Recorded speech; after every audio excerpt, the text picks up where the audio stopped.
Hey, we did this thing before on Hav and Charles Talk Comics. Here's it is. Hello, and welcome to Hav and Charles Talk NGOs. Get that off your nipple. This is I do not I do not consent to this. Yes, I am topless, putting clips on my nipples while we're doing this. Thank you, Charles. That is literally the fucking worst thing you can do. I'm okay with the sexism. I was Let's okay get to what I with the really have a sexism problem and with. misogyny. That's not what I had a problem with. Well, hey everybody. Like I always say, and Charles, doesn't care whether you listen because you know what he thinks of you. I appreciate y'all listening. I think y'all are smart, good-looking, well-adjusted individuals. Charles has some other thoughts, but that's his thing. I know sometimes I don't get your very highbrow jokes. John Steinbeck has come back from the dead to write evil Superman. That's it. So what I'm saying is I do whatever Patton Oswalt tells me to. He is my tiny little overlord. And Sue's enamored with him. Yes, is that the second time I've used enamored? She's all aflutter. I don't know. You're just bringing it right down Main Street. Do you feel personally attacked there? Because I was going for personally attacking you. Look. If there's anything this podcast is known for, it's their hatred of the British. Yes. Well, really, foreigners in general, right? Whoa, God, no. What the fuck is wrong with you? Hav and Charles and Caesar talk comics at the movies.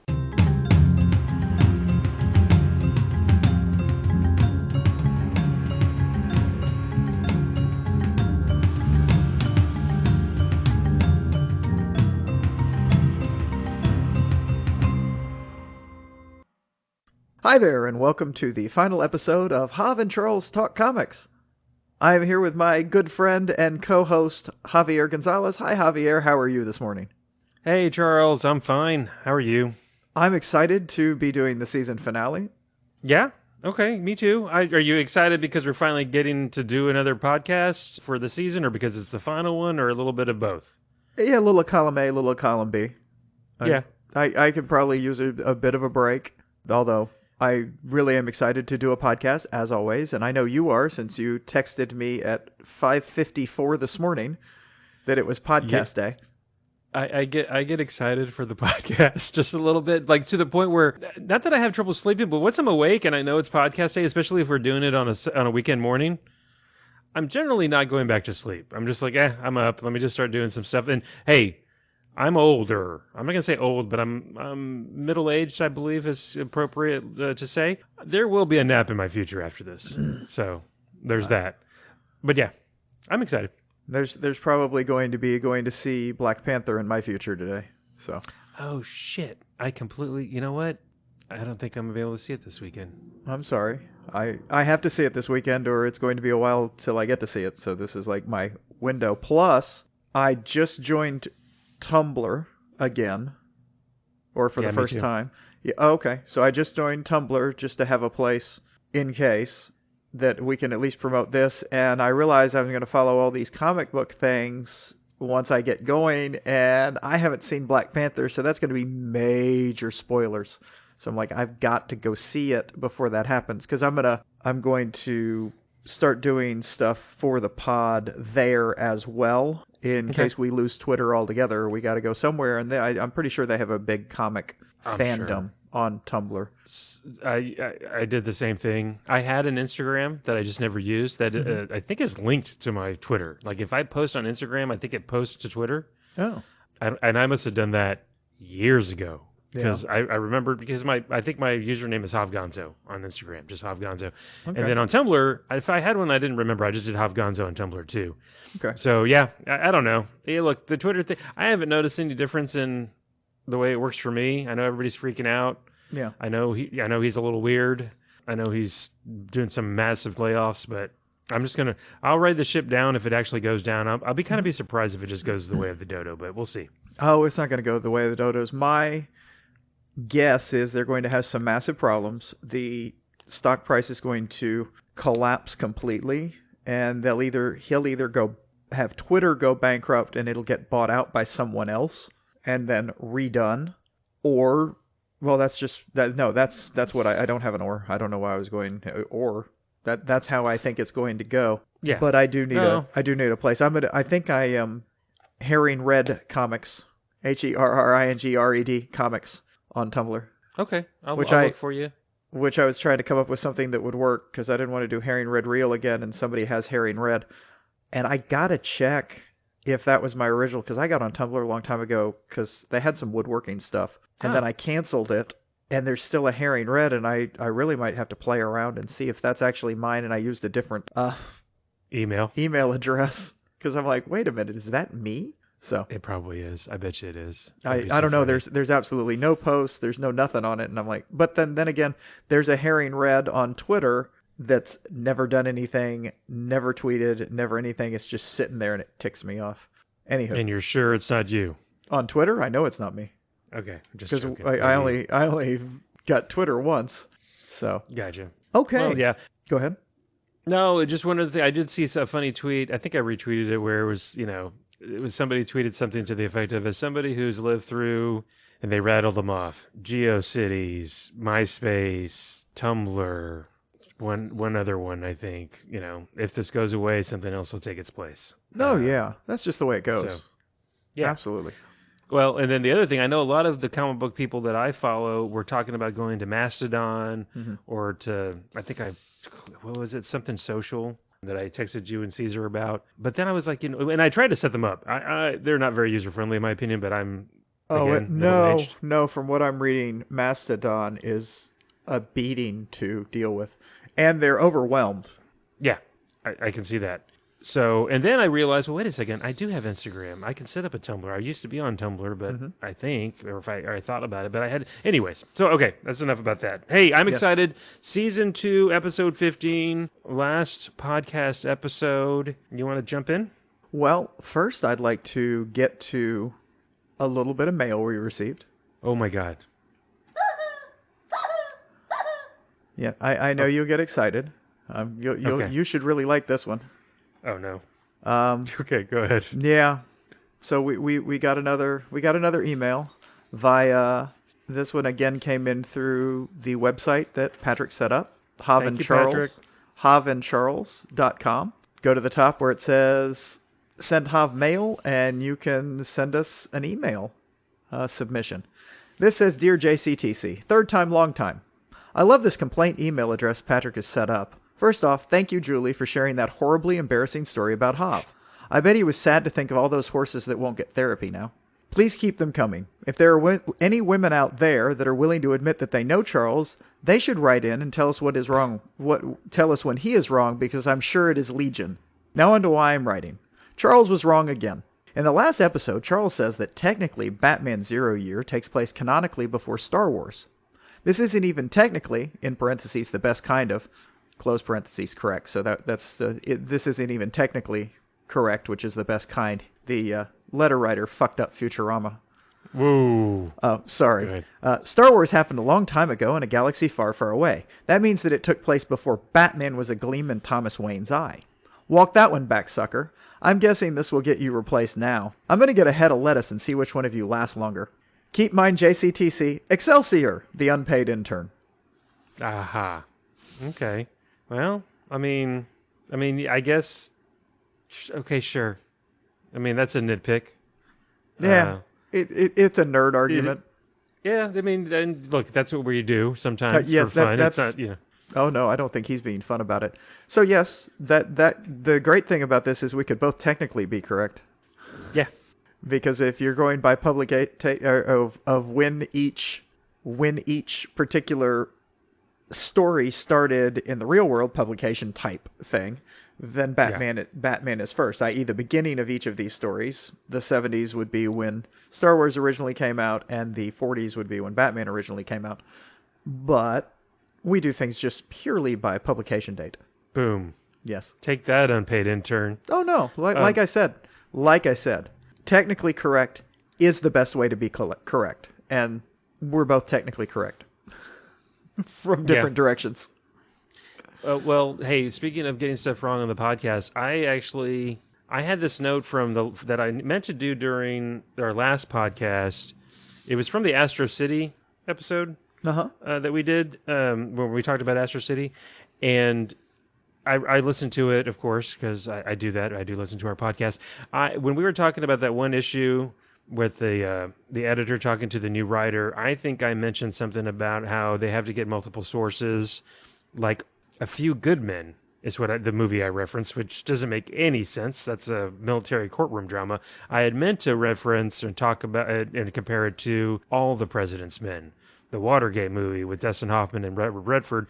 I said it in passing, and then when I listened, I was like, that's wrong. Well, that's good because I thought that was weird, A, when you said it, and B, when I was editing it, but I left it alone. Because now that you're bringing it up, I'm like, I remember thinking that, and I'm like, now we're going. It's fine. I'm going to let that one go. Yeah, that doesn't make any sense, but he thinks that's about journalism. I couldn't square that circle. And maybe I missed it when it was live, and maybe I didn't let it go there, but I didn't bring it back up or take a note when I heard it. I do remember at one point thinking, what the hell does A Few Good Men have to do with getting two sources? Yeah, I don't know, man. It was completely a Animal House moment. Yeah, there's let him go. Let him go. He's rolling. Men is in both titles. Come on. Yes, close enough. That is true. That is true. Well, and if anybody wants to contact us, otherwise, the website is a great place to go. Shoot, it's really easy. And then I guess what we're doing, I'm still on Twitter, Havgonzo at Havgonzo tweets. Charles is still there at Herring Red Reel. We got the Twitter handle for the podcast. I always get this wrong. J and spelled out C Talk Comics. Yes. And then the Gmail address is havandcharles.comics@gmail.com. Is that right? That is correct. Okay. All right. So just while we're talking about email and contacting us, and hey, over the break, holidays coming up. We're recording this the Saturday before Thanksgiving. By the way, I cannot believe it's already freaking Thanksgiving. Time is weird and flies by. If you're bored and thinking, hey, I have this thought for Hav and Charles, maybe they should read this, or here's a comic book suggestion that I read way back when, or I just am lonely and want to send an email, send us one. Why not? And plus, I'll get super excited. In 3 months when he finds out about it. Yes.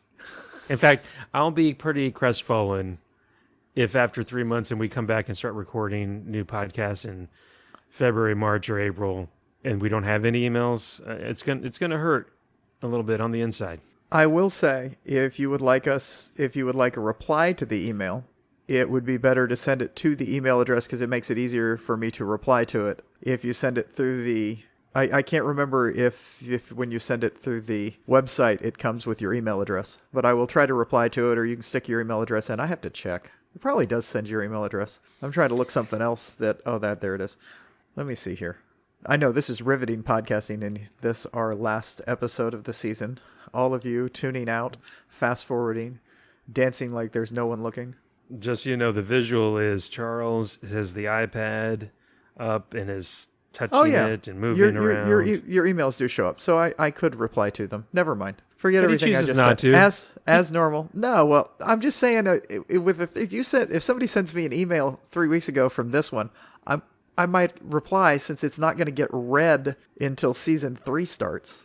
Okay. Well, I was just maybe unless we do a pod in between, which is possible. There are movies coming out like Black Panther. True. Or have come out like Black Panther. I was just thinking, given, when you shared your thoughts about our listeners being slack-jawed yokels, or I forget what you said, and they found out you'd said that. I thought maybe that's why you didn't want to email them back. I have explicitly explained that I am very sorry that the listeners found out about that. Okay. Yeah. I don't know how much more clear I can be. You can. They should never have heard or read that. The fact that leaked might have caused them some embarrassment, and I'm sorry that they found it out. Sure. So today we will be talking about 2 comic books by 2, and I do not use this term lightly like my co-host, 2 great comic book writers. We're going to discuss Swamp Thing by the great Alan Moore, and we're also going to discuss All-Star Superman with the great Grant Morrison. Yeah, and surprise, surprise. Oh, go ahead. And the artists ain't bad on these things either. Oh, Because absolutely. Frank quietly did the art for All-Star Superman, and Steve Bissette, did I say that name correctly? Yeah, I was trying to look to see Did the art. Stephen Bissette Does and Steve, John Totleben, something like that. sure, we'll go with that. We're co-credited as artists. Yes, for Swamp Thing. And the art in Yeah, Swamp Thing is great gothic horror. it And is. then this Frank Quietly is just great comic book art. It's realistic enough to be fun, but comic booky enough to be comic book. Does that make sense?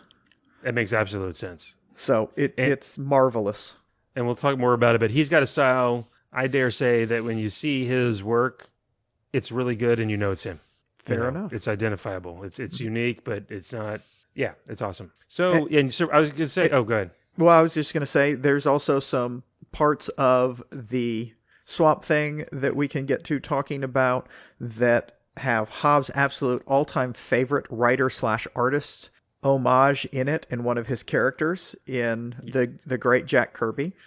Hobbs really only, outside of what I make him read, reads old Jack Kirby stuff. I have a lot of old Jack Kirby stuff. I'm not gonna lie.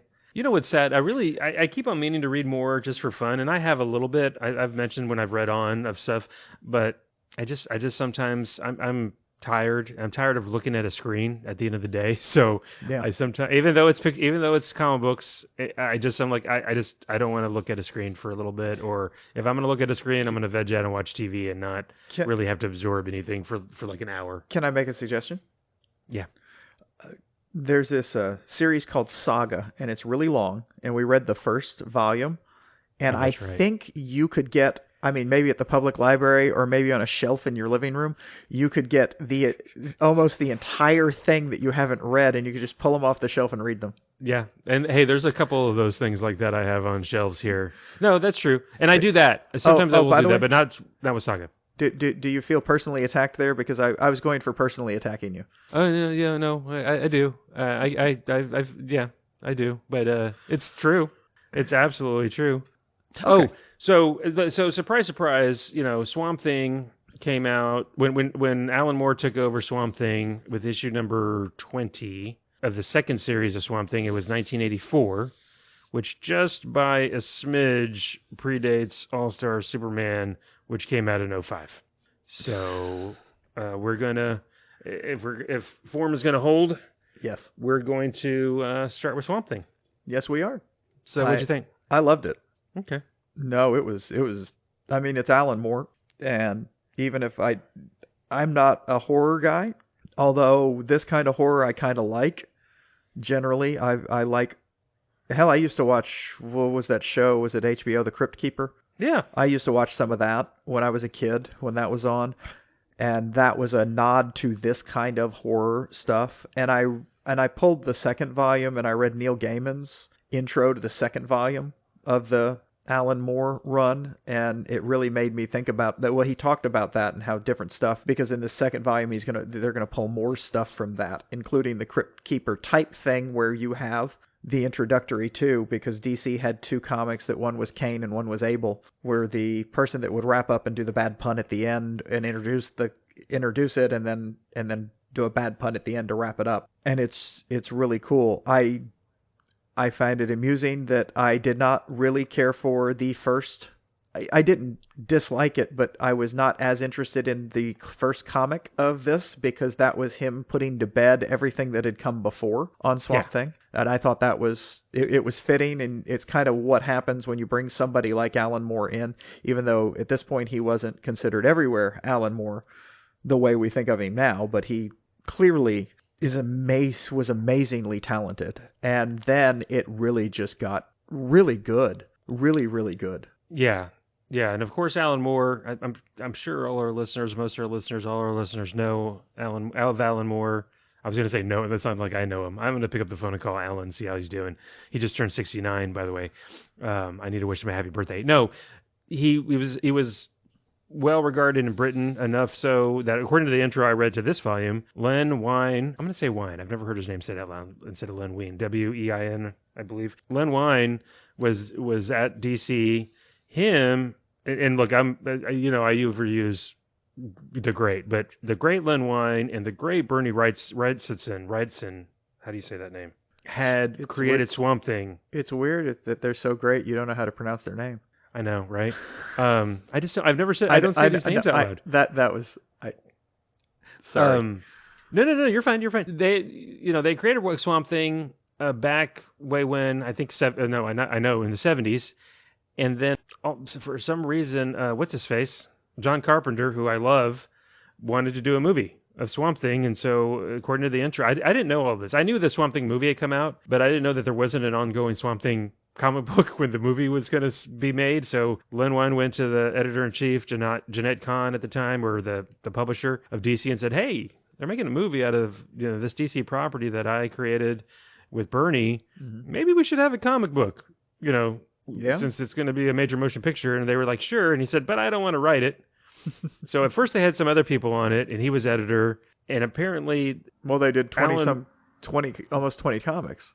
Yeah, 19 comics. Yeah. And then Len Wein had heard of this up and coming, really badass writer out of Britain, Alan Moore. And the story in the intro was funny that he called Alan Moore. Did you read it? No, I did not. So he calls Alan Moore, and of course Len Wein, guess what? He's a comic book writer, and he's a really good writer. He relates a really funny story that he called him, across the pond. And the first time, Alan Moore hung up on him. And then he called him back, and it took like 5 minutes to convince him that it wasn't one of his friends pulling a prank on him, that he was pretending to be Len Wein and offering him a job in DC, and then convinced him. And then this is Alan Moore's first gig in DC. Alan Moore doesn't on the spot say yes. He says, "I'll get back to you." Well, in fairness, it probably wasn't a hugely well-known property. He might not have known anything about it, and he might have wanted to stop and think about what he would do with it before saying yes. Yeah, good point. Because this is his okay. If I'm going to jump into American comics, I want to hit the ground running. Is this the one I want to hit the ground running with? Very good. I just think I bet you some other, hungry writers would have just said yes on the spot and figured it out later. But you're right. That's probably, and that sounds very like Alan Moore to not just jump in with both feet. And beyond that, how hungry was Alan Moore? I mean, he was making a huge niche for himself in English comics. Yeah, he was like the guy at 2000 AD, which I have not read a page of ever, I don't think. Anyway. I think that's where Judge Dredd came out of, and maybe Alan Moore did some of that. My ignorance of British comic book publishing is Legion? Vast. Yeah. I just don't know. I never looked into it because America. Yeah, I don't know. Hey, look. If there's anything this podcast is known for, it's their hatred of the British. Yes. Well, really, foreigners in general, right? Whoa, God no! What the fuck is wrong with you? God damn. Make a light joke against somebody that's fun to make fun of, and you're like, no, fuck foreigners. God damn, dude. I took it too far. I want to apologize to any foreigners that are listening to this. As long as you're not English, we welcome you. Listen, no. I hate intolerance, and I hate English people. Okay, so fortunately, we don't have enough followers to get us canceled. Yeah, no, that's not going to happen. I'm not worried about that. No, so I suggested it. I had read it a while back. Speaking of hard copies, I have a hard copy of this, but I did read it. I'm glad I read it on the Hoopla because it had that intro that I think maybe is in my collected edition, but I just never read because I was like, I just skip to the story usually, which is kind of dumb sometimes. But I'm glad you liked it. Yeah, I don't know. All right, I suggested. Yeah, I was going to say let's move on. No, it was I don't know. I have some notes, but anything that you want to just jump on or talk about in particular to start off? We don't have to go blow by blow of the plot and the issues, but yeah, I don't know. I thank you for saying we didn't have to go blow by blow. I really enjoyed, surprisingly, because like I said, I was kind of on the first issue, but that second issue when they have killed Swamp Thing, so they kill they kill off Swamp Thing in the first issue. That's awesome. And then in the second issue, we find out that the group isn't even a government group that did it. It's a corporation who's interested in what Alex Holland, is that the name of Swamp Thing? Alec. With a C, yeah. Alec Holland was a botanist who had developed a formula that was supposed to help plants grow. And this major agro corporation CEO wanted it. And the only way to get it, because they had dug up his wife to try to get some of the formula out of her, because his wife had evidently died. That's part of his origin story. And he had been turned into a plant. So they murder him, and they bring his body back, and they hire the Woodrow, yeah, who is some sort of plant-based human. He also had been turned into a plant thing, and he was an evil villain, but he's also a botanist, and they want him to study him. So he does, and he finds out all about him, and it is a very great horror thing, starting out with just the entire comic is a great build on a horror comic, because it starts out with him being brought in and how he, of course, going to take the job because he should be in prison, and the CEO keeps bringing that up. He needs to find out what's going on, and it all started out with, will there be blood? Yep. And then it works its way through, and he figures out what happened to Alec Holland to turn him into Swamp Thing, and he went over it, and as it builds, we find out that Alec Holland is actually dead, but what happened was his essence was eaten by the swamp, like planarian worms. Planarian worms, thank you. The planarian worms is a worm that, according to this, that someone had taught the worm to do a maze. They then killed the worm, cut it up, and fed that worm to other planarian worms, and they were able to do the maze. So using this wonderful comic booky stuff, that's what happened with the Swamp Thing. Is it had his growth hormone thing that he developed in the swamp because he had so much in his body when they dropped his body in. He died, but it absorbed all of him and all of his knowledge, and it thought it was him.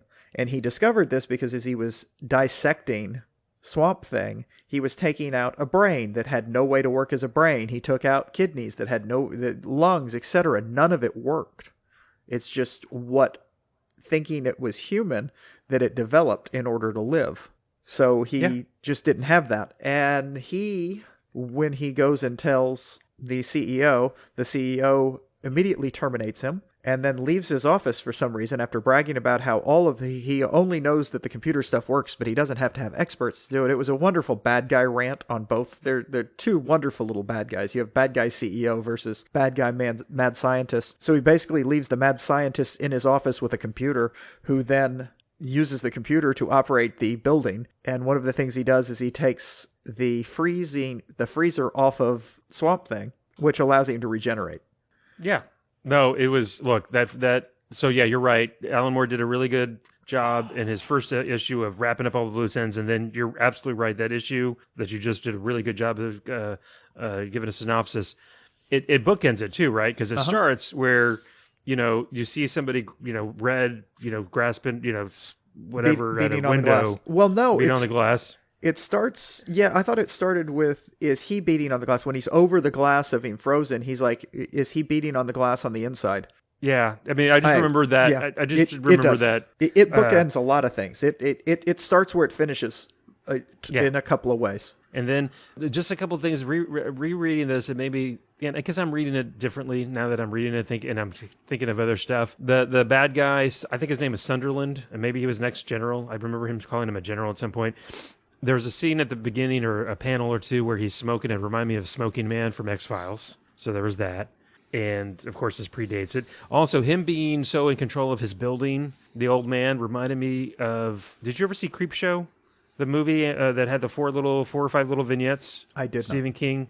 Okay. There was one where there's an old man that's in a building, and it's all controlled and very clean. It reminded me of that. There's that too. I'm just thinking of stuff that it made me think of. Without knowing anything about that Creepshow vignette, I would say that probably is very similar to, what is the massively old story about the Red Death where they put themselves into a castle and lock the doors so they don't get the plague, and then they all die of the plague because it was in there with them. Yeah, I know what you're talking about. Yeah, anyway, sorry. Literary reference. No, you're fine. No, and you know what? I looked up Creepshow. Creepshow came out in 1982 also, so that's interesting. So you're saying Alan Moore stole all of this from Creepshow?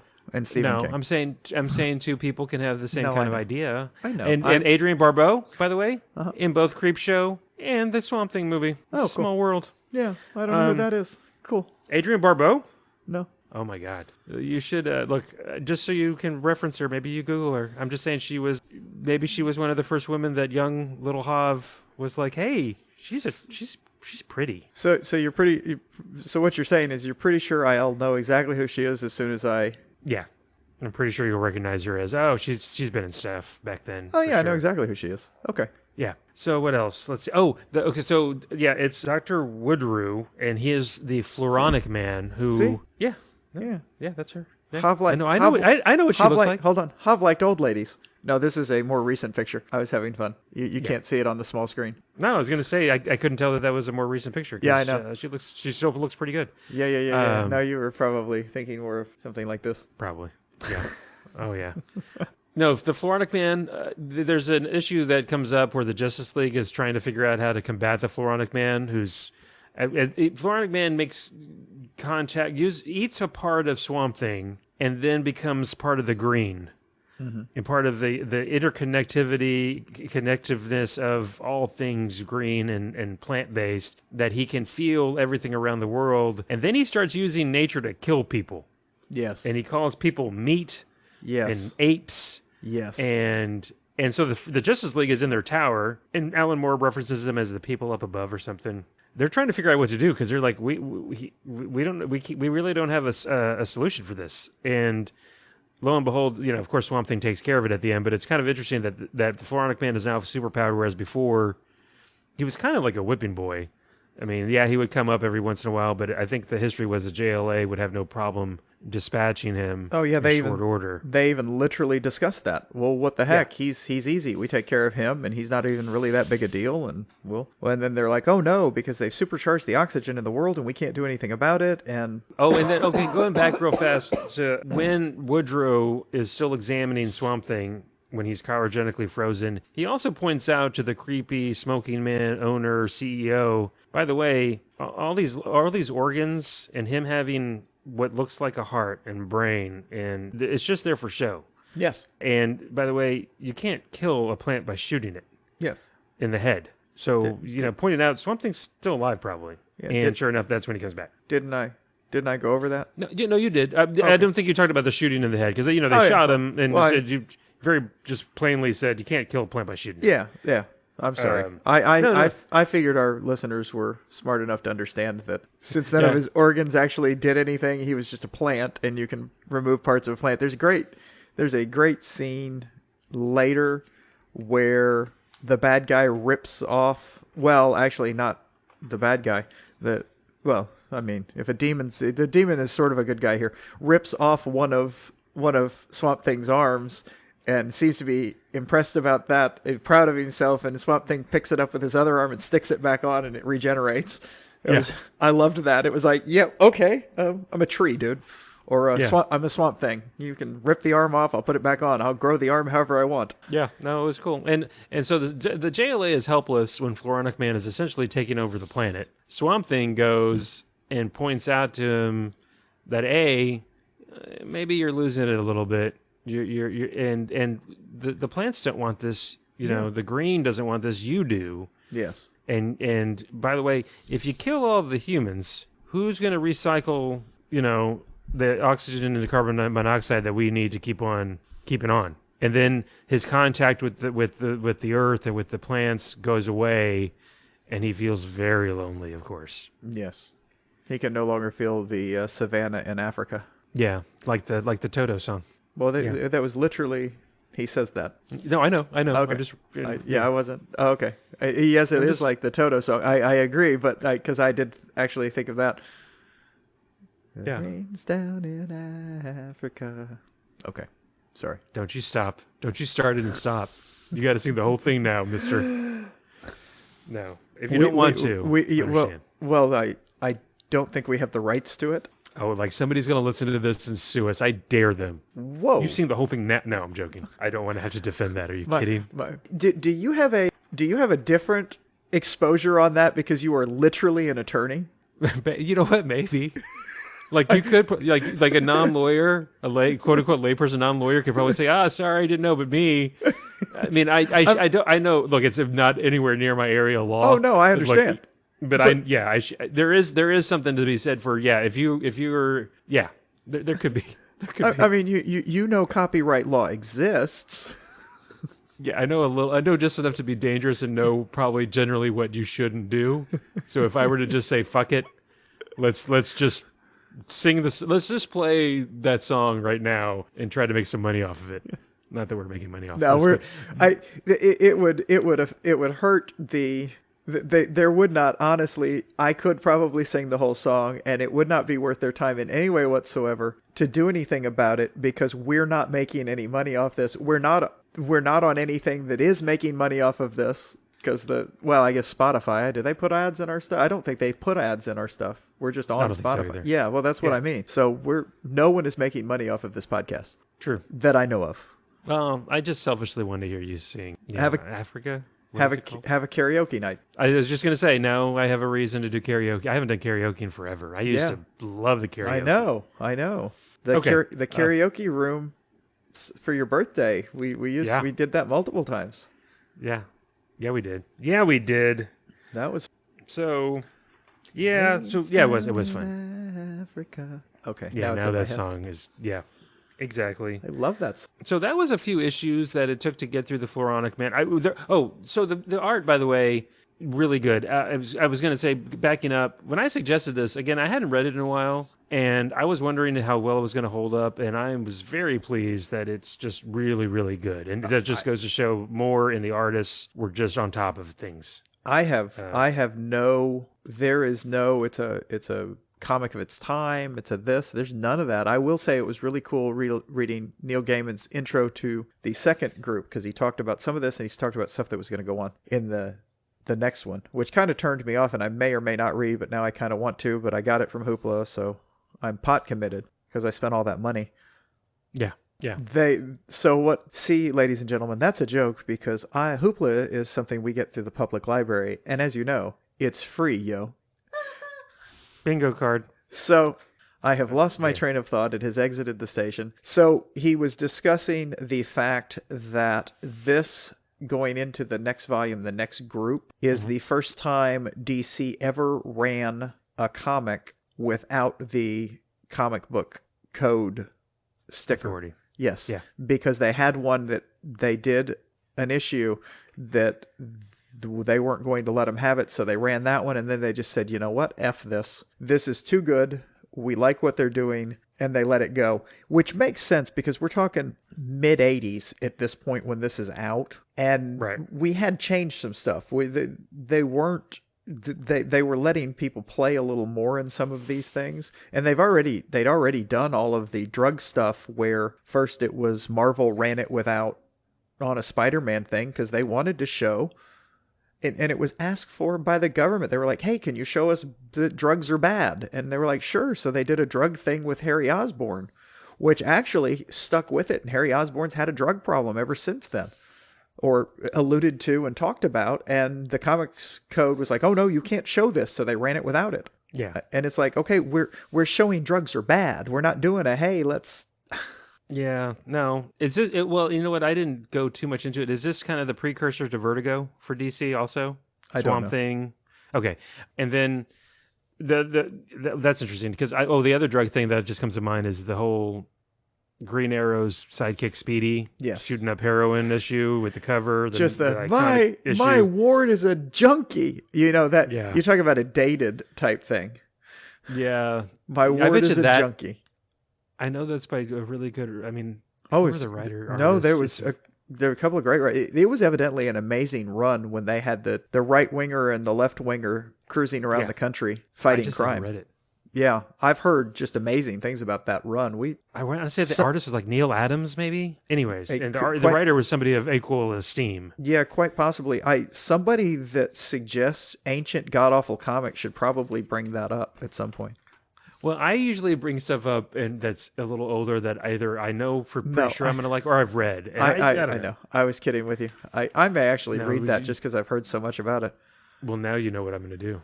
What? You son of a gun. Oh, you're going to suggest that? I'm gonna suggest that for season 3, episode 1. No, I don't. We're not.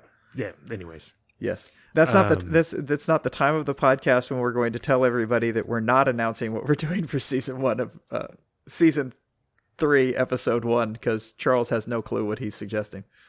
So we'll announce that later. We'll announce that later in the pod. Oh, and you mentioned this earlier. So very cool. I think you said gothic, like gothic horror. Mm-hmm. You know, it's set in. You know, Swamp Thing is set in Louisiana. Right. So you got that whole LaCroix, Louisiana, or near LaCroix.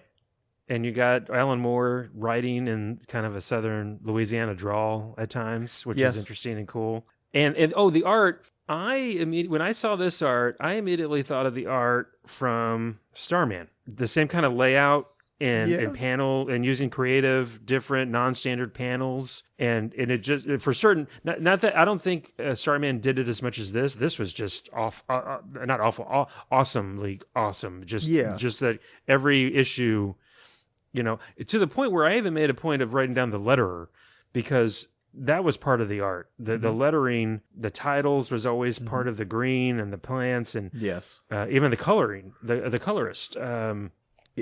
The whole thing, awesome. The whole thing was amazing. 10 of 10, no notes. Yeah. Oh, and then look, we can talk about it in depth if you want. But then he ends with the short 2 or 3 issue arc, and at the end dedicates it to Jack Kirby because he brings in the demon. Yeah. And Jason Blood. And Jason Blood's on the trail of this white monkey demon, I'm going to say. And this kid's parents summoned it when they were playing with the Ouija board, and then hijinks ensue because this kid is now the monkey demon, white monkey demon, kills his parents. The kid's autistic. He gets put in a home, a shelter for, someplace for kids with autism.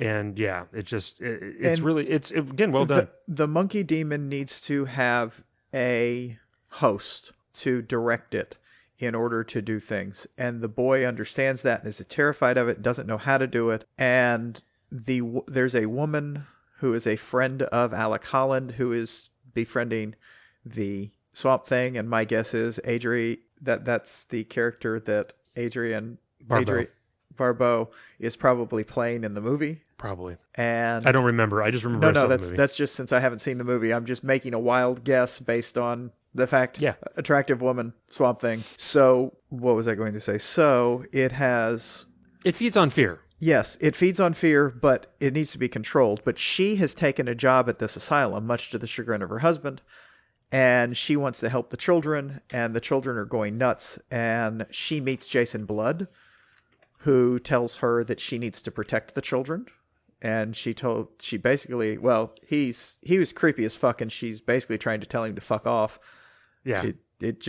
And he was creepy as fuck. Well, he shows up acting like the devil. I mean, literally acting like the devil, and telling people how they're going to die. Exactly. Yeah. And why they're going to die. And it's just like, dude.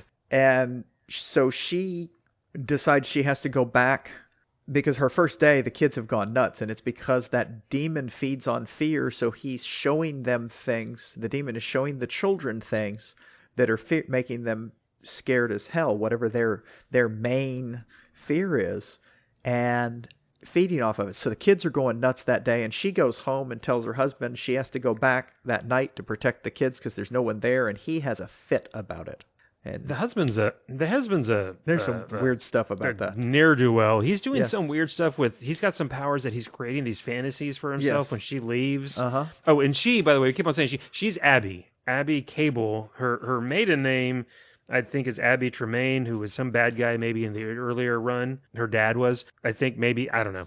And then her stupid husband that's just a deadbeat that apparently just hangs out in a hotel room all day. I forget his name. Matt Cable. Abigail Arcane. Sorry, maybe. That was Arcane was her maiden name because she's an Arcane because there was the Arcane was also her dad. Was it that her father that died in the first one? He was searching to be the plant and loses humanity where there was a whole thing in that first episode. I almost did it all! In the first issue, that was part of the wrap up. He was looking for, I did screenshot this because you know what he was doing to make sure he was dead? The body. He's He looking was for the body. looking I for thought the of body.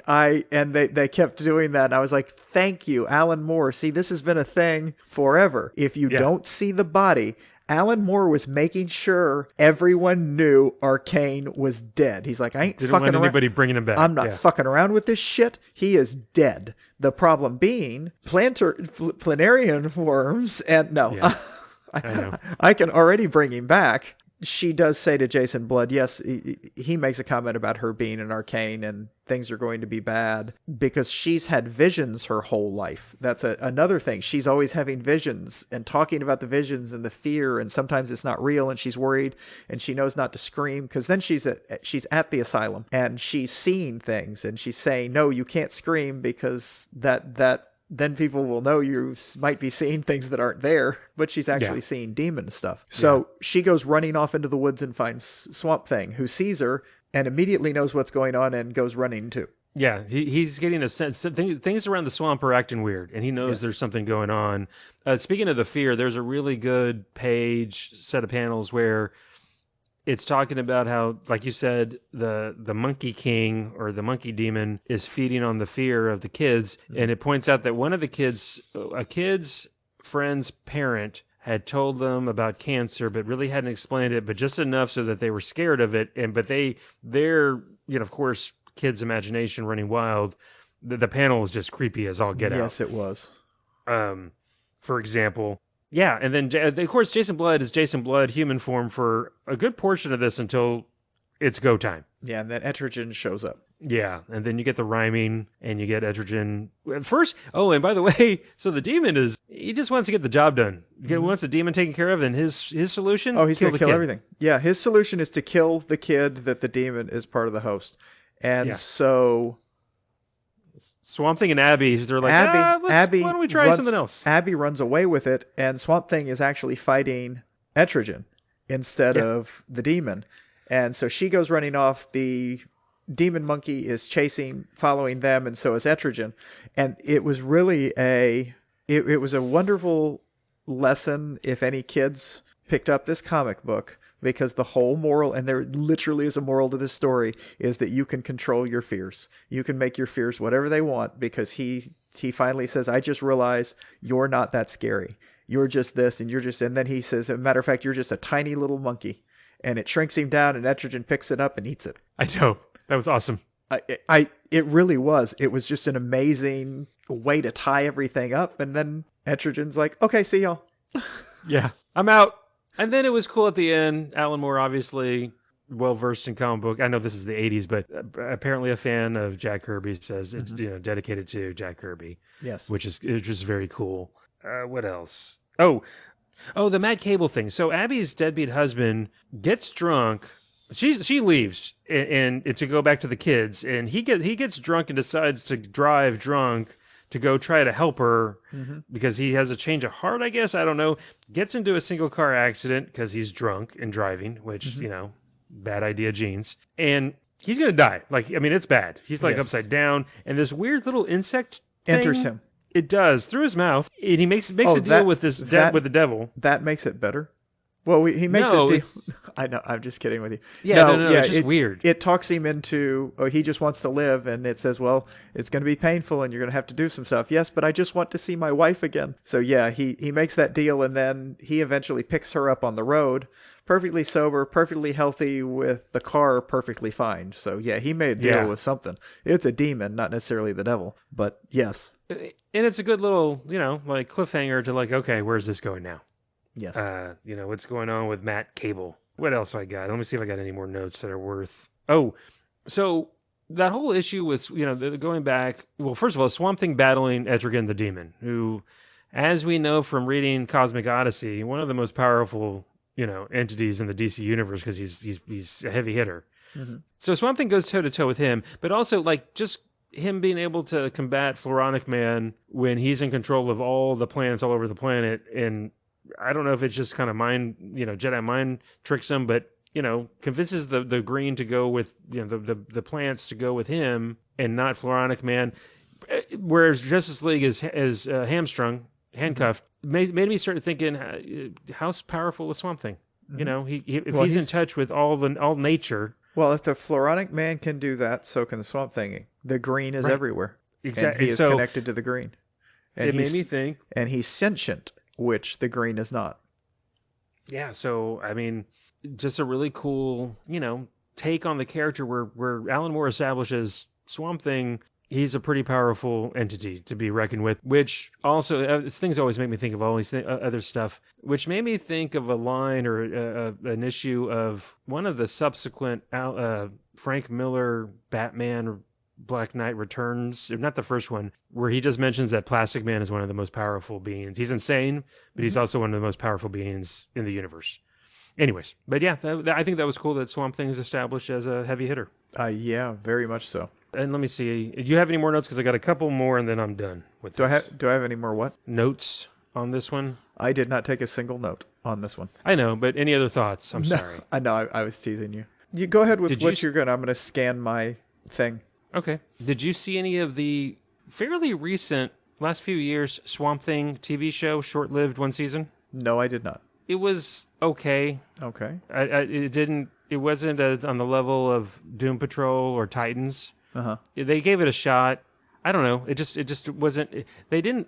I don't know.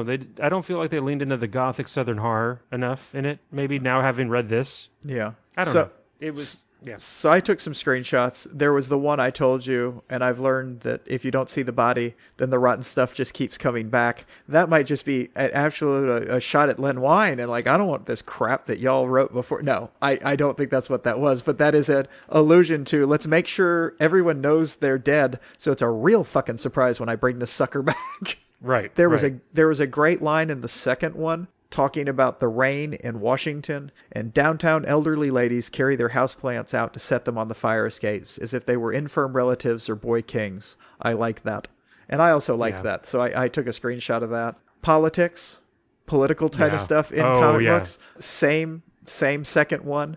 You mentioned Linda Holland. His wife and coworker, these people, liberal, equal relationships, caring and sharing. His wife was shot and killed shortly after Holland vanished in the explosion. She's the reason you're here, Woodrue. So I liked even back, in 84 talking about, those liberals, they give a damn about, this was the CEO talking. I did a screenshot of the whole decomposing and being eaten by the rest of the swamp and becoming something. And then at the end of it, I took a screenshot. It is Swamp Thing walking the little boy back to the sanatorium and asylum, wherever the home he's staying at. And the little boy says to him, "Were you scared when the Monkey King jumped you? What did you see?" "I saw fire. Once I knew someone who died by fire." "And you were afraid?" "Yes, a little." "That's good. It makes me feel better. Even if monsters get scared sometimes, then, well, it isn't so bad, is it?" "No, it isn't so bad." I just thought that was, it was great. It's everybody gets scared. It's how you deal with it. So, and that's the Len Wein thing, just Alan Moore, like, nope, this guy's dead. Hey, and backing up to that, Len Wein created it. Len Wein, who was the writer for new X-Men, all different X-Men. So that's one of his many claim to fames, because he's got some skins on the wall. And then Bernie Wrightson, just horror comic books, he has a great Frankenstein monster thing that he drew, just meticulously detailed, black and white ink, just beautiful. He is next level art.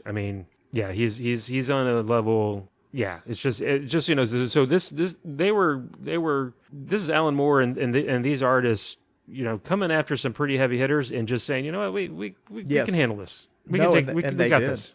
They did. Yeah. It was great. And it's a good character. I suspect I'm sorry. I thank you for defending the people I slightly impugned. No, that's not what I was doing. Hop, I'm teasing. I know. All right. I know you're teasing. One other thing. Man Thing. Marvel. Swamp Thing. DC. Yes.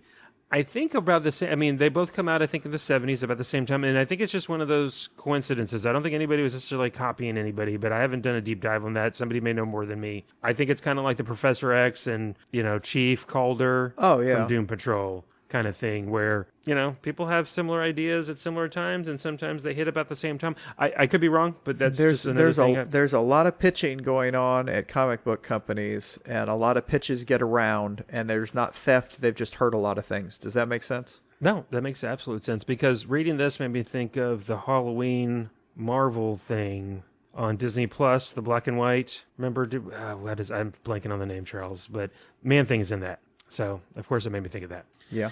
So, yeah, that's all I got to say about that, I guess. Okay. So here in the between time, we normally talk about some stuff, but we already did everything we would normally talk about on the in-between time at the beginning of the podcast. Although we did. Yes. So we can move right into my selection by the great Grant Morrison. Grant Morrison. Wow, just completely blanked on that. I'm multitasking at the moment. Yeah, you're going something furious on the tablet there. I'm trying to get everything organized to talk about some stuff, and yeah. So, anywho. So yeah, this came out 05, 12 issues, I believe. I really wasn't keeping track. I'm pretty sure it was 12 issues spread out over a few years. I think it was. And it's another, I really need to come up with a Superman that's not the death of Superman, because now we've done 2 Superman and both of them are the death of Superman. And this one is a little different because it seems to be real instead of the fake out with whatever happened to Superman, but it is also outside of continuity. It's its own thing. When the great Alan Moore wrote whatever became of the Man of Tomorrow, he did it at the end of a run before they rebooted. So he probably didn't. He did that after he came and did Swamp Thing. I can't remember what year that came out, but that's interesting. Yeah, well, that would have been like mid to late 80s, because that's right after Crisis on Infinite Earths. Okay, is when, or right around then, because that's when they were rebooting everything in DC. Whatever happened to the Man of Tomorrow was that? Anyways, that's a good point. Yeah. And All-Star Superman is similar idea. It is Superman. Lex Luthor sets Superman up to get his cells supercharged by the sun, and it's going to kill him. And it is the 12 labors before he dies that he does it, like the 12 labors of Hercules. Is it the 12 labors of Hercules? I am just putting that together right there. Something like that. Crap. 12 or 6. I forget how many labors it was for Hercules, but yeah, something like that. Oh my lord. Anywho, and it is just an homage to Superman.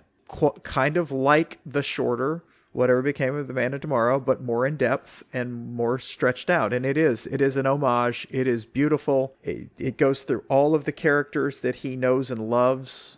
In each issue has just more of that. There is a great issue where, especially after reading the Jimmy Olsen one, I got a massive kick out of reading the Jimmy Olsen issue, because Grant Morrison actually kind of adapts each one to each character. Yeah. So there's some differences within this run just based on what it's about, which makes it great.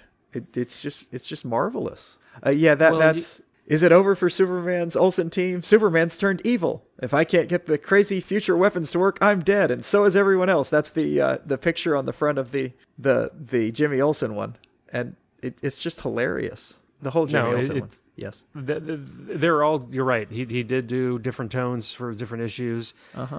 And so Superman knows he's dying too, yes. which is interesting. Well, that's why the whole he's thing not telling works anybody. Out. Yes. And he's not telling anybody. Except for the scientist he was saving is this scientist that I've never heard of before or since, but I don't read a lot of Superman. Quintum? Yeah, Quintum? I've never heard of him, but again, same thing. I don't read a lot of Superman. With this place called Project or something, director of Project, I think, or something. That's where Jimmy Olsen takes over for a day, because he's doing like a day in the life of piece for the Daily Planet, which is selling like gangbusters. Yeah. Yes, that's what he does in this iteration. He does a day in the life of, and it's just a litany of this day in the life of. And so he takes over for Quintum, and then hijinks ensue, of course. That's a good issue. Oh, it's just Grant Morrison. Also, look, they're awesome. Yes. At their job as a comic book writer, but you get to see Grant Morrison just and not doing it too fast, but just hitting all the big Superman tropes. Yes, that's exactly, and doing it like only Grant Morrison can do it, because it's next level. I said next level earlier, I think, but it is just really well done. And then on top of that, you got Frank Quietly's art. So yeah, I liked it. I liked it when I read it back then. I liked it rereading it. There's a great scene where Clark Kent comes out to Lois as Superman, and then they go and they do all this stuff. And at the end of it, she's like, "Oh, I see why you impersonated Clark Kent to do this." So she still won't believe because she's been convinced so many times and he's proven her wrong. And he's like, "No, it's robots. I've done it with robots." And she's like, "Yeah, no, Clark Kent isn't Superman." Until the very end when he dies, and she's like, "Holy fuck, Clark Kent is Superman." Right? It really is. Yeah, and one time Batman was pretending to be Superman. Yeah, Batman is pretended to be. Yeah, well, that was the bodyguard time, and or Batman was pretending to. Yeah, I guess it would, or pretending to be Clark Kent. Who knows? Because the two of them at times have looked almost exactly alike when they've drawn them. I love the fact in this one though, unlike everybody talking about Clark Kent and Superman, how can you not see the difference between them? He makes himself look fat as this Clark Kent. So it's that big farm boy run to fat, and he does, and Frank Quietly draws him as fat and kind of jowly, and so they're not the same guy. Yeah, Midwestern doughy. Yeah, you know that. Yeah. The kid that grew up humping hay bales all day, moved to the big city and didn't stop eating those big breakfasts and whatever, doesn't get the exercise. They get a little pork choppy. Oh, and then when he does reveal that he's Superman and Clark Kent is Superman, Superman's Clark Kent, you also get her saying, "You know what? Then that means you've been lying to me all this time, and that's just kind of weird and creepy," or something to that effect, which is true. Yes. Because there's been this ongoing on again, off again love interest thing between Superman and Lois Lane, and yeah, I thought that was interesting. You get the whole there's the whole issue when Lois Lane gets to be Superwoman for a day. It gives her something, and that's cool. And that's been done before in other places, and I don't know if it's been done. I don't know if this is the first time it was done. I can't imagine that it was, but I love that she's going around 24 hours as Super Lois. Yeah. There's the Fortress of Solitude, when he has the key. Mm-hmm. It's like, what happened to the big key? It's like, we'll try to pick this one up. Mm-hmm. And it's like made out of the heart of a neutron star or something. Yes. I forget. Only he can pick it up. It's just a small key. He doesn't need the big one. And just little things like that. So like again, Grant Morrison, Fortress of Solitude, Lois Lane, Superwoman for a day. You get to see inside the Fortress of Solitude, and Superman, being Superman, has a pet that is a Star Eater that he's keeping and which comes back to being very important because that's what a good writer does. Oh, and I've never seen them before or since Samson and Atlas. I have not seen that either, but that was that was great. They're time travelers. There's a chronomobile apparently of some type that Samson has. And Samson also they end up battling each other because he's arm wrestling them both at the same time, and Samson makes the comment, "I only have one weakness, scissors. I can handle." I love that. I screenshot that because I was like, okay, that's great. And that was during the day where she was super girl, because they're super woman. Yeah.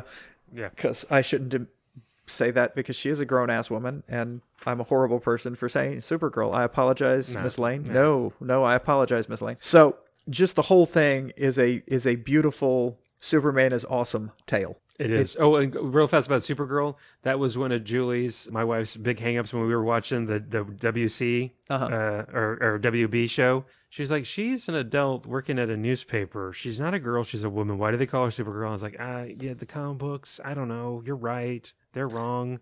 They should update it. In fairness, when Supergirl first arrived on Earth, she was a teenager. Correct. And she was the original Supergirl was a teenager. They did not want to use a teenage girl and do that, but they wanted to keep the name because which I disagree with. I do. They should have been Superwoman. They should have changed it. It would have been okay.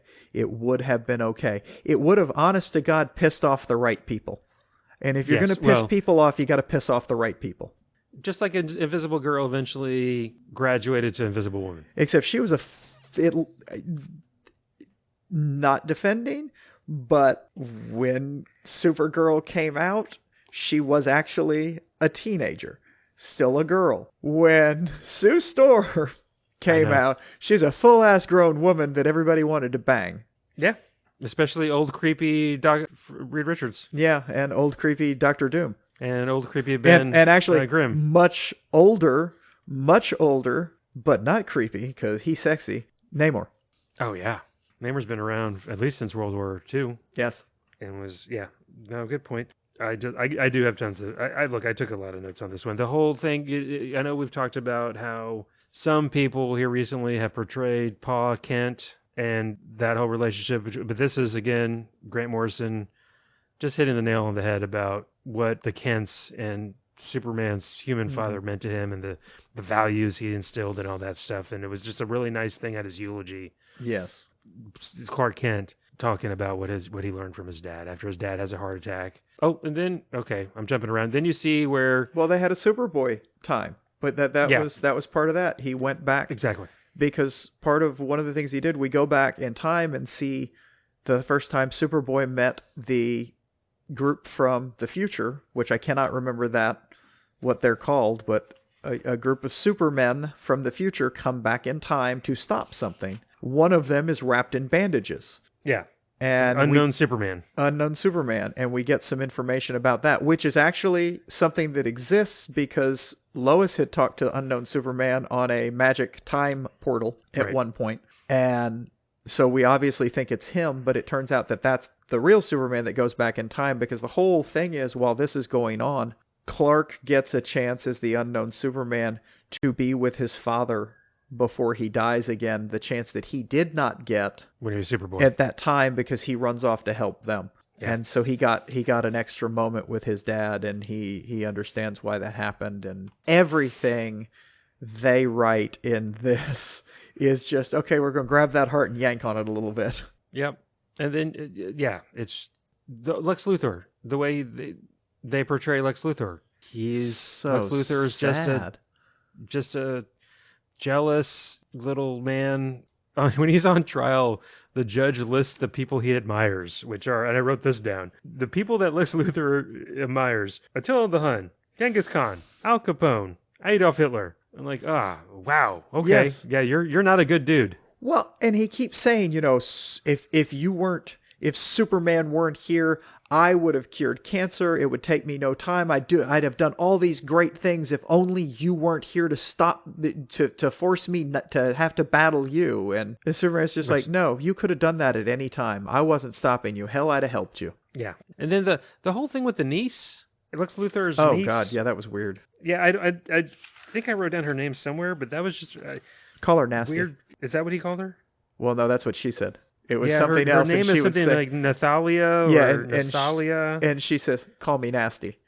Yes. Yeah, she did. Yes, she did. Yeah, she did. I'm not. Yeah, but if you're gonna dress in black leather and want to destroy the earth, somebody's gonna call you nasty. Yep. Not surprising. Oh, the Superman from the future, there's one Cal Kent who's, I forget how many thousands of years in the future. Mm-hmm. There's a Mitsoplik type Superman from the fifth dimension. From the fifth dimension. That I like. Which is awesome. It just, again, getting all the Superman bad guys. Parasite makes an appearance in the prison. Yes. When Clark Kent's visiting. Oh, yes, because he's just Luthor, going through and he's just swelling up, and because it's like, oh, this power source, this is amazing. And Parasite wants to kill Lex Luthor because that's the reason Parasite is like this, is Lex Luthor. Yeah. This is Lex's fault. And then Lex thinks he's saving Clark Kent, and it's actually Clark/Superman saving Lex, which is just funny. Yes. And great. And there was a monkey.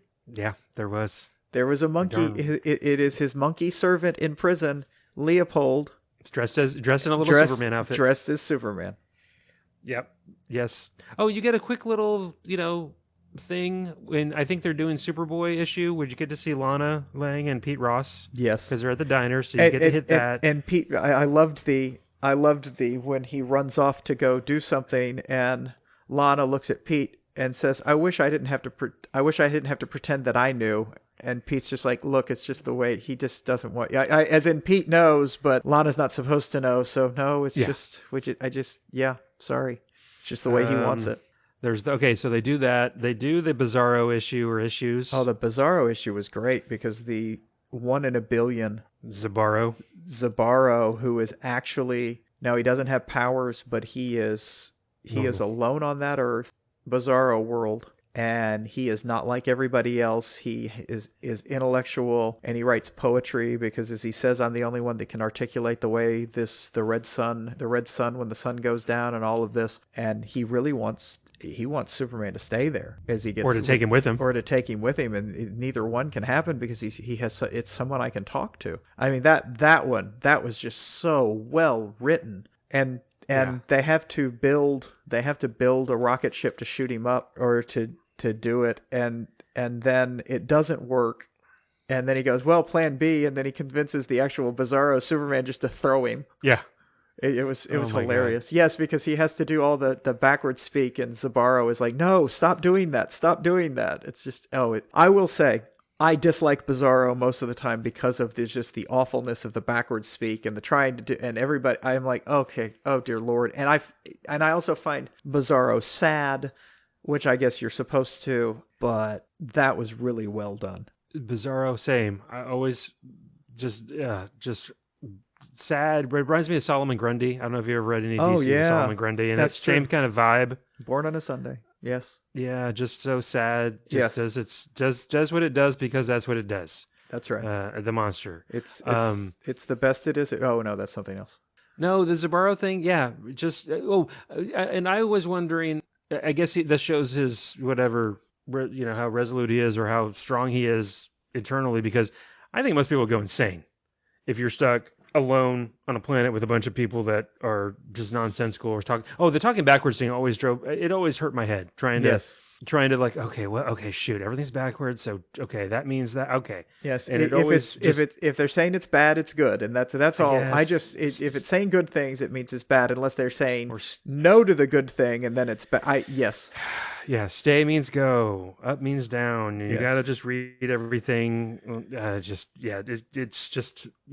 Look, it was developed. The whole Bizarro thing was part of the beginning of Superman when it was aimed to young kids. Zany. And it was zany and it was fun, and now they've built it. So a lot of the things we've read of it are them trying to get more out of it and they use Bizarro as a pawn because a lot of the villains will use Bizarro as a pawn because Bizarro kind of wants to help his world, but he doesn't know how because he's a fucking moron. It's like Elon Musk. Oh no! Whoa, dude! Boom! I'm just kidding. Elon Musk doesn't want to help Twitter or the world. Yeah, he could have spent his money, solving world hunger. No, he bought Twitter. Well, he said at one point it would only cost $6 billion to solve world hunger. Here, I'm going to give $44 billion to buy Twitter and overpay for it by 5 times. Yeah, I don't know. I think they say it's worth about $8 billion. That's what I thought too. Yeah. Anyways, that's why the stockholders. I'm sorry, tangent, but that's why the stockholders he offered how much? No, we're suing his ass. Yeah, we're taking it. No, we're taking that offer money. Acceptance. Yes, offer. The board had to do it. The board had to accept it. I mean, it's insane. Yeah. If someone comes in and offers me $500,000 for my condo right now, done. I'm moving out whenever the fuck they tell me to. That's a little law 101, legal 101. Offer, acceptance, deal, consideration, yes. Here's $44 billion. I want your company. Done. Verbal. We're done. It's an oral contract. Yeah. Oh no, I don't want to do it. Nope. Too late. No takebacks. Sucketh to be youeth. Yeah. Anyways, okay. No, that was really good. And then the next, I think that I kind of did this in order. The next one is the Kryptonians that show up while Superman's dealing in the underverse with the Bizarro world. Yes. He shows back up, and these Kryptonians are now putting up spires and things that make it look like Krypton. And it's, I wrote down their names, Bar-El and Lilo. And Bar-El is an L, like Kal-El, and like Jor-El. And he says, "Oh yeah, you're the son of the weird scientist, part of a relative of mine. You're shameful to our family, and you're not strong. And how have you let these people do these awful things? And we're taking over now. Why aren't you ruling them? It's very Aryan. Yes. What the fuck is it about Kryptonians that we got the one good one? And it's only because he was raised on Earth in Kansas. Exactly. That's exactly what happened. We lucked. Well, we've seen the nail, and then we've seen Red Sun. Holy crap! Yeah. So yeah, we got lucky because otherwise Superman could have gone like these people. Oh yeah, Red Sun. God, I love Yeah, that comic. they literally.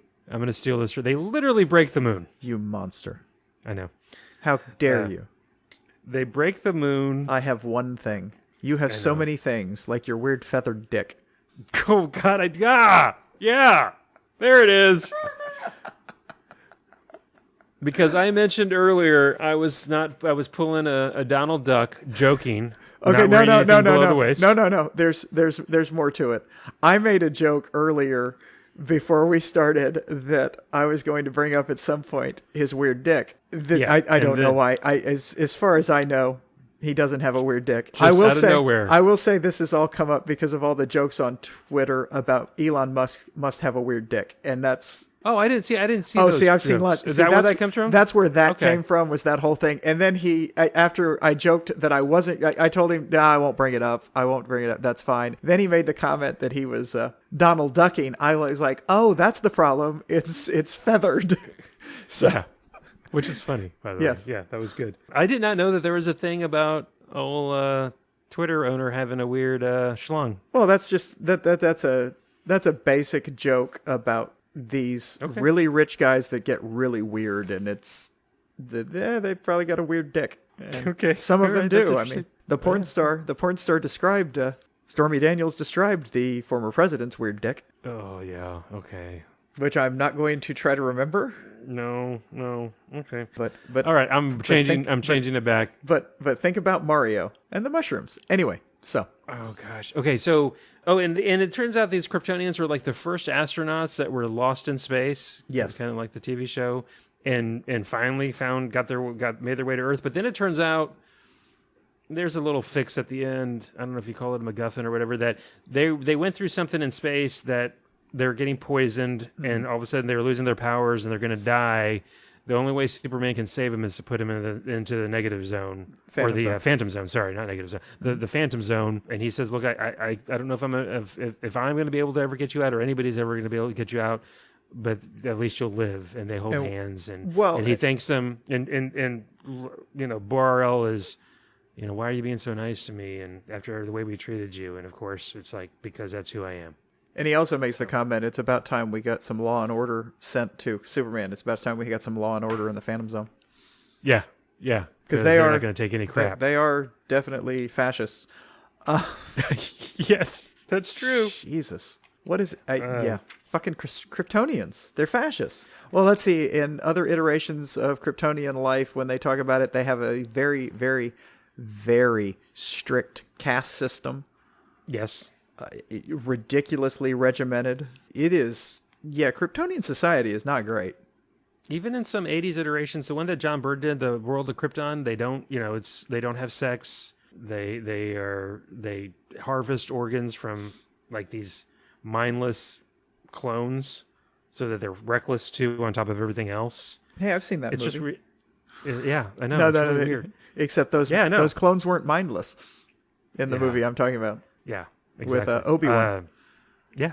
Okay, good point. Yeah, I don't remember if World of Krypton, if they actually are mindless or not. But well, no. There is a movie that came out in the last 20 years that Ewan McGregor was in that... Oh, that's right. You're right. Yes. The Island. It's called, the Island. Is it called The Island? Okay, because they weren't mindless, but that was what the business said they were. They're just, we regenerate your organs, we're growing them. They found out the only way to do it was to actually just clone them, and then they harvest these people that aren't getting any education, and they aren't, it was Ewan dystopian as hell. And Scarlett Johansson. That is correct. I actually enjoyed that movie. I did too. Speaking of dystopian futures. Shut up. What else we got here? Okay, so there's the Kryptonian issue. I was about to say episode. I swear to God, I almost said episode for a split second. Stop taking my things. Then, are we getting towards the end here? Oh, there is the issue where there's this one big splash page. I want to say it's a splash page where Superman's like writing his last will and testament, and I know you've talked about this before, where reading things at different points in your life, things hit you differently. That one in particular, I'd forgotten about that. I read this when it came out in the mid-2000s, or 2005. I picked it up when it came out. I didn't even remember that part. I knew Superman. I remembered this is the death of Superman. I didn't remember him writing his will and how he's. I think he was burning it into stone or something. But I think I've mentioned in passing that I had a health thing a few years ago. It'll be 3 years in February. Just quickly, just the reason this hit home for me is because I actually did have to write out a handwritten will because I was diagnosed with what turned out to be a benign brain tumor. Had to have surgery. The prognosis was good but guarded because they said, "Look, it's brain surgery. Anything could happen." So I had to have some tough conversations with my wife, Julie, about, look, I'm sorry. In fact, at one point I told her, I remember this, even though I was all drugged up, I was like, look, if it happens, for me, it's going to be like that. I'm so sorry that if that you're going to have to deal with everything afterwards. But I didn't have to. I chose to write a handwritten thing about, I have nieces, I have my goddaughter. I even put a thing, Charles, that you and Caesar should get pick out some comic books you like and help Julie keep the ones that are worth anything. Friends could get some DVDs of mine. Not that I have anything worth anything, but it was just kind of weird. Just now seeing this issue with that panel, with that splash page, and having gone through that, of course it hit me differently. So that I just thought that was worth mentioning. And by the way, just in case anybody's listening and doesn't know, but I'm fine. Best brain tumor in the world if you're going to get a brain tumor. For all intents and purposes, I have a little bit of balance issues now, given where the brain tumor was on the back of my brain. Benign, better. So yeah, that's one big takeaway I had from that one part. So sorry for the rambling. I thought you were very concise for what you were discussing. We were all very glad that you managed to get through that with as little problem as you did. No, and I should say too, thank you to everybody that helped. I mean, Charles, came to the hospital. Quite frankly, to some level, babysat me when I was recovering, would hang out with me for like a couple days at least that I remember. Caesar did the same thing, Ryan, a few other folks. Of course, Julie was a freaking champion throughout the whole thing. In fact, she's the one that took me to the emergency room when the headaches were so bad and had just gone undiagnosed. Anyway, so yeah, no, so let me say, I appreciate that, Charles, and I wanted to say, now that you mentioned that, I really appreciate you and everybody else that was so supportive and during that time and helped me out so much. So yeah. Anyways, so moving on, I don't know how you transition from that, but there is a really touching scene too, where Lois and Clark are talking, or Lois and Superman are talking, I guess, and that also gets to is Superman pretending to be Clark Kent, or is Clark Kent pretending to be Superman? Kind of question. But he says that their DNA can't match up; they can never have kids.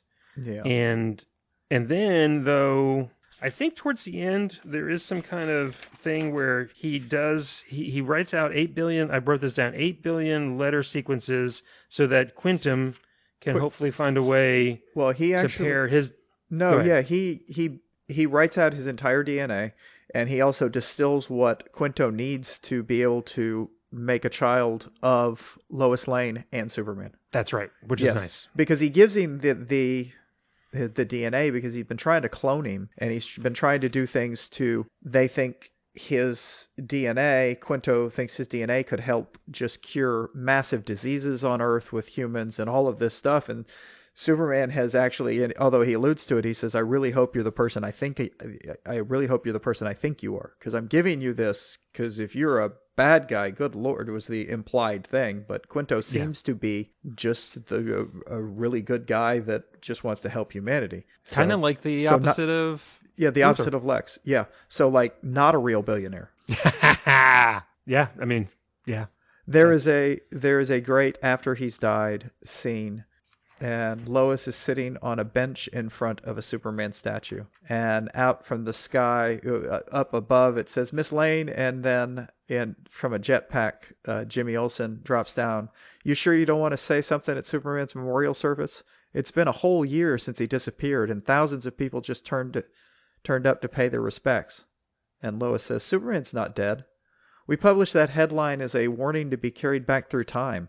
Maybe some people still believe it, but I know he's up there, building an artificial heart to keep the sun alive. He'll be back when he's done, Jimmy. And when he's done, he knows where to find me. Yeah. Yeah. And then they had that panel of him, like some kind of lever in the middle of the sun. Is what she's imagining. I don't know. Yeah, I didn't take a screenshot of that. I just got that last page because that... No, I got a sad. Little tug on my heartstrings there, because that's what Grant Morrison, he does to you.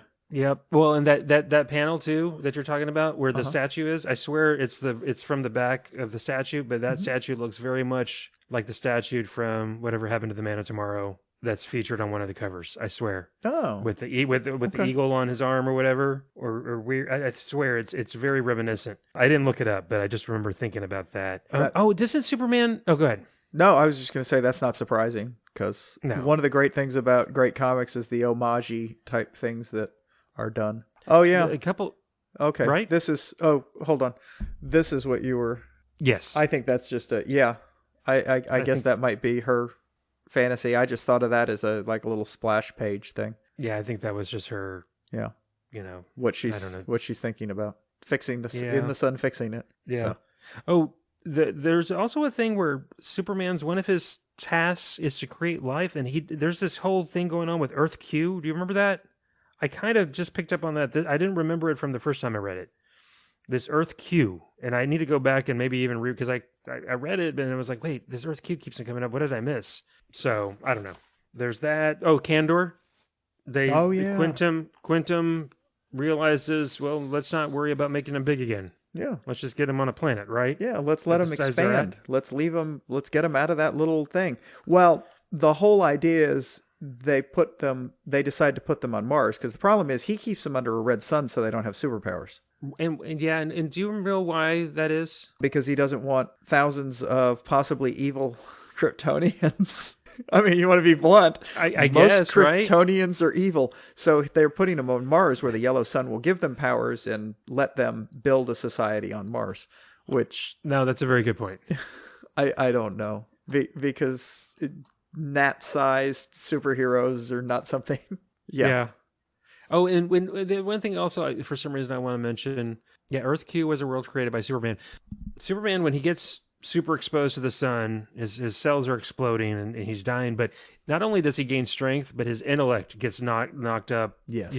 higher and higher, so that he's doing stuff that he never did before. He does create life. He creates Earth Q, which is just his own little universe, infinite universe that he creates as a going away gift, I guess. I don't know. That's the thing that always gets. I've talked about I don't like Spider-Man being written in other people's comics as much because they make him a joke. I also sometimes when Superman is in other comics other than a Superman comic, they poo-poo things because they take Luthor's tact on him that he's not really smart and he's not this. Superman is brilliant. When you read Superman comics, it supercharged him and he became ridiculously brilliant. But he already is ridiculously brilliant because just like everything else, he thinks so quickly. He can absorb information so much he can retain it. Superman is more intelligent than Lex Luthor. He's just busy doing things to save other people, and he constantly is able to fool Lex Luthor because Lex Luthor is brilliant. He's probably the smartest man in the DC universe. He's not the smartest Kryptonian. So it's a Yeah. but in other comics, like when he's with the Justice League, sometimes they're like, well, Batman's the really smart one. And except he's not. He's not as smart as Superman. Yeah, Superman's no slouch. He's not just He's a bag of muscles. well, I think it was Neil deGrasse Tyson. Well, no, he made the comment that of course, I mean, Superman would win the fight between Batman and Superman. I mean, because he can just destroy him from space. I mean, that was one comment, but I think I don't know if it was him that said it or someone else that I read who would win a fight between Superman and Batman, and the answer is Batman, but not because if given long enough, Batman can figure out how to defeat anybody. He'd win a fight between Superman and Batman because Superman knows that it is very important that for Batman to win, so he would let him win. Yeah. Yeah, I think you've told me about that before. We've talked about it before. Yeah, and that is great. it's the two characters. Batman has to win. That's his whole raison d'etre. Superman just wants to help people, and Yeah. if he loses a fight to Batman, and I think that's one of the things that Snyder doesn't get about Superman. That Superman Yeah. is just generally a good dude. Can he get angry at bad people? Sure he does. And throughout him he's done it, but he gets angry at them and he causes damage to bad people. But when you get right down to it, Superman wants to help. They call him the Boy Scout is a derogatory term, but he wouldn't take it as a derogatory term. He is a good dude. And that's the joy of him. He wants to right wrongs and help people. That is his whole reason for existence. That is my love song to Superman. I agree. No, you mentioned Snyder. Look, I know there's a lot of people that like Man of Steel. I didn't. I mean, I'm not the world's harshest critic, as I think you can tell. No, but it just didn't. I didn't dislike it as a movie. I kind of liked some of the stuff, and it was kind of fun, but it was too dark. It was very dark. Yeah. There were good parts of it, but the one part that just stood out to me and that I just really did not like is when Kevin Costner's Pa Kent doesn't let him say, dies. Yeah. Yes. Because Superman, he doesn't want Superman to reveal himself, or doesn't want Clark to reveal himself, and that was just such a weird. I don't know why. Why couldn't they just do the heart attack? I know it's why go away from the script? Well, yeah, that's why go away from what is something you can't. It is very difficult to save someone from a medical condition that can happen suddenly and just drop them dead. Why would you do something that he could have saved him? Yeah, I agree completely on that. Yes. Just weird. Yeah, it was just I don't go back and rewatch it. I guess that's kind of a good barometer for me. If it's something I like, man, as you well know, I will rewatch the crap out of something I like, whether it's Endgame or Big Trouble in Little China or The Shining. Those are stop down movies when they're on, even if they're on TV with commercials. Ugh. I'm like, I'm gonna finish this now. Man of Steel, it's on all the time. Nope. Just that and Batman versus Superman. Okay, well, that's enough about that. I don't want to poo-poo that anymore. They've obviously moved on because, tangent, but James Gunn and his producing partner are now co-chairpersons of DC Extended Cinematic Universe, and they are large in charge on a level, I believe, with Kevin Feige. And they're making a 10-year plan. Boom. Did you see that? They're literally designing a 10-year plan. Because you have to put some fucking thought into this shit.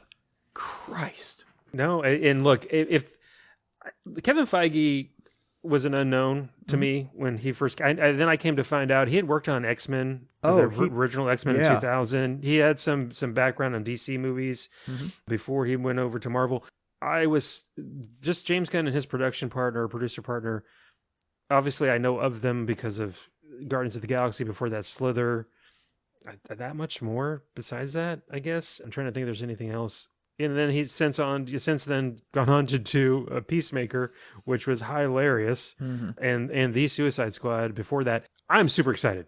So let's see. I think more than anything, a guiding hand is important. Yes, and I think they chose a good one. I do too. I do too. Because he sees the fun in comics. Yes. They we've said, but you really kind of crystallize it. You can do serious, but you can also do serious with some fun and funny. And lightheartedness. Yes. They're fucking comic books. Good Lord. Yeah. Oh, and I was going through my notes. Yes, Earth Q was something. It was a little. He decided to create a super accelerated little universe to see what would happen without a Superman because he was worried. Just to see people die. Well, oh wait, no, that was if Snyder did it. Sorry. Yeah, there you go.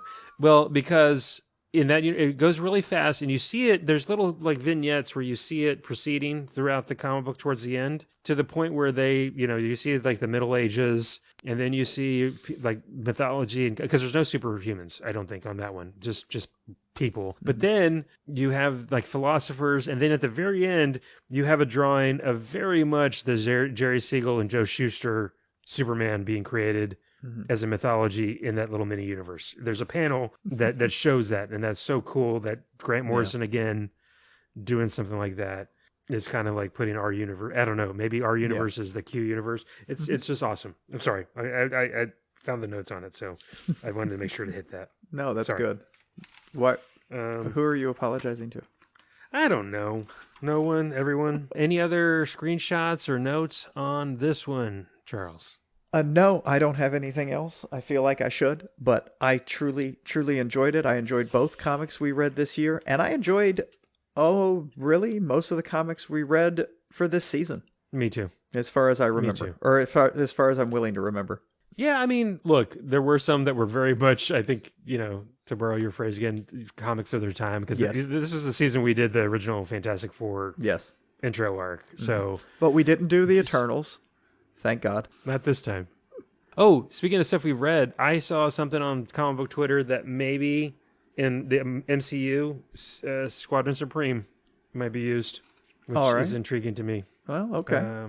So, yeah, I don't know. I'm trying to think anything else. You tell me, man. No. I think we're good. We're not going to announce what we're going to do next year because I don't know what we're going to do. I don't either. Unlike you, I have a list. Yeah, I know, but we need to think of something. We would obviously like to think of something good. We did, by the way, we did pretty good on this one, considering. Oh yeah. I did not think it. I think these are very good comics to do in the season finale because they are from two titans of the industry. Yep. In Alan Moore and Grant Morrison. I've never Yeah. read a comic from either one of them that wasn't good.